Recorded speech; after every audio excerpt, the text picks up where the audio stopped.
Assalamualaikum warahmatullahi wabarakatuh. Selamat pagi anak-anakku semuanya. Semoga kalian dalam keadaan sehat dan tetap semangat menjalankan PJJ walaupun kalian stay at home di rumah. Nah, semoga corona ini bisa berakhir dan kita bersama-sama bisa melaksanakan kegiatan pembelajaran di sekolah.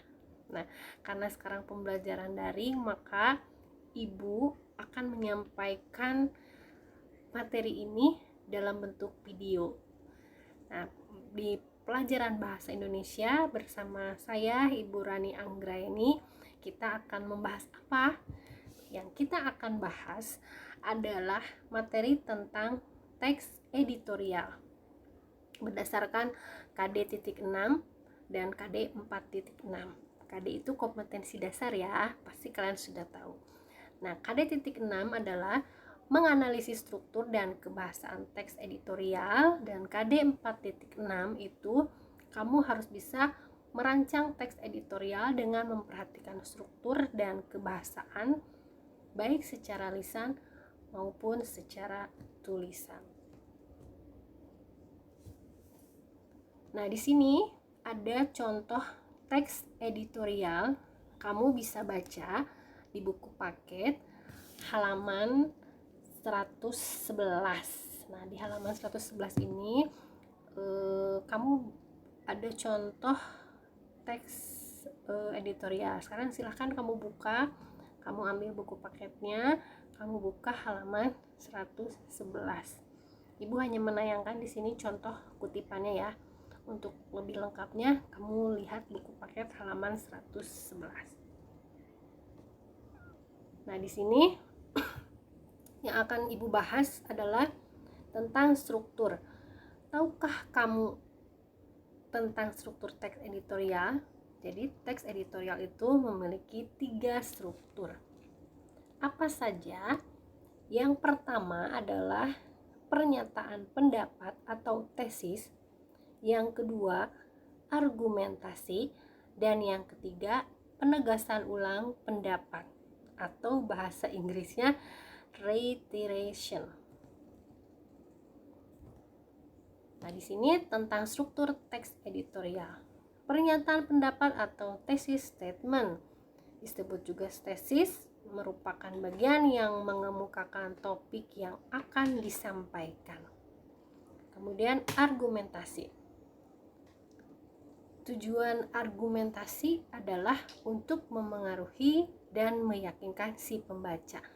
Argumentasi disebut juga sebagai opini. Opini dari siapa? Dari si redaktur koran tersebut atau redaktur dari editorial atau tajuk rencana. Karena setiap koran atau setiap editor, redaktur koran itu memiliki argumen atau pendapat yang berbeda-beda tentang satu masalah atau satu isu. Walaupun masalah sama, tapi pendapat mereka pasti akan berbeda-beda. Karena di sini penulis ingin agar segala sesuatu yang disampaikannya dibenarkan oleh pembaca, sehingga pembaca pun mengikutinya atau terpengaruh oleh argumen atau opini dari si redaktur koran tersebut atau surat kabar.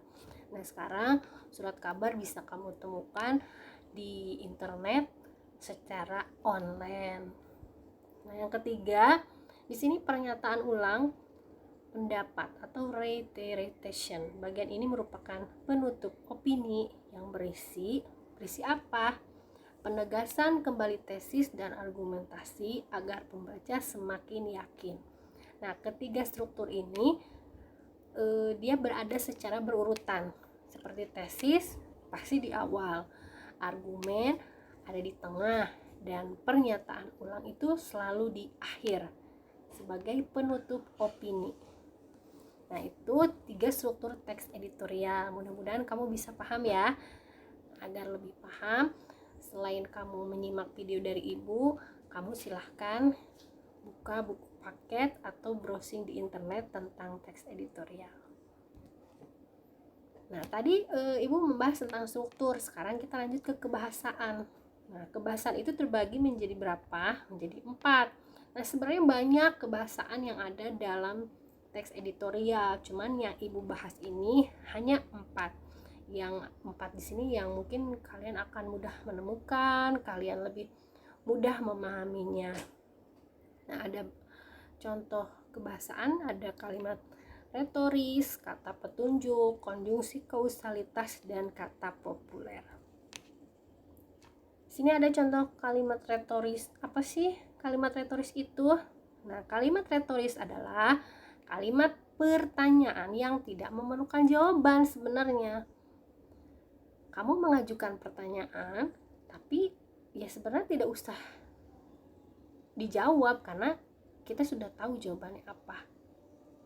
Nah, jadi tujuannya kalimat ini digunakan oleh pengarang untuk memperindah gubahannya, hanya untuk memperindah apa yang dia sampaikan. Contohnya, apalagi yang dapat kita kerjakan kecuali hanya memohon pertolongan Tuhan. Karena ya kita sudah tahu bahwa kalau memohon pertolongan itu pasti kepada siapa selain kepada Tuhan. Atau misalnya kalimat yang lain, ada contoh kalimat, maukah kamu tidak naik kelas? Pasti kita sudah tahu jawabannya tidak. Nah, kita lihat ke jenis kata ganti. Kata ganti petunjuk misalnya. Nah, ini maaf ya jika kurang jelas. Ternyata kalau di video kurang jelas, di sini ada petunjuk apa saja. Petunjuk umum, petunjuk tempat, petunjuk hal. Nah, ini contoh kata ganti petunjuk. Ada juga kata ganti sapaan, aku, kamu, dia, mereka. Nah, itu pasti kamu sudah tahu kalau kata ganti sapaan. Nah, di sini yang Ibu tulis kata ganti petunjuk, walaupun ada jenis kata ganti sapaan. Petunjuk umum misalnya ini itu, petunjuk tempat di sana, di sini, di situ, ke sini, ke situ, ke sana, di situ. Kemudian di sini petunjuk hal begini, begitu. Nah, kan misalnya dalam editorial itu membahas sesuatu.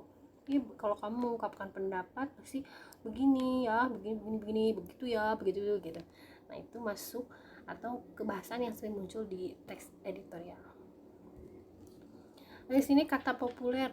Di sini ada gambar 8 kata populer di RI tahun 2009. Ada bucin, ada apa di sini?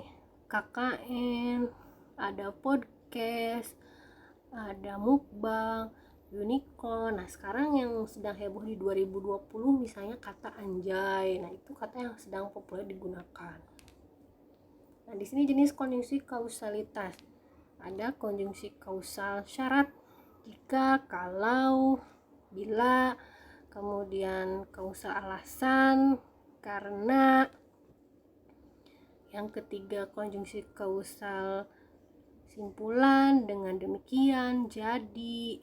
Nah, kalimat kesimpulan kan pasti akan selalu ada kata jadi. Di nomor 4 konjungsi apa ini ya? Aduh, maaf tidak jelas. Konjungsi kausal akibat. Nah, ada di antaranya oleh sebab itu, sehingga, oleh karena itu, maka. Dan yang terakhir konjungsi kausal tujuan, agar dan untuk itu. Nah, itu tujuan, agar begini, untuk itu, begini. Nah, itu Ibu mohon maaf ya kalau gambarnya di sini kurang jelas. Nah, jika ada yang kurang kalian pahami, kalian bisa langsung chatting Ibu melalui grup WhatsApp atau di forum diskusi di Google Classroom. Oke, sekian pembelajaran dari saya.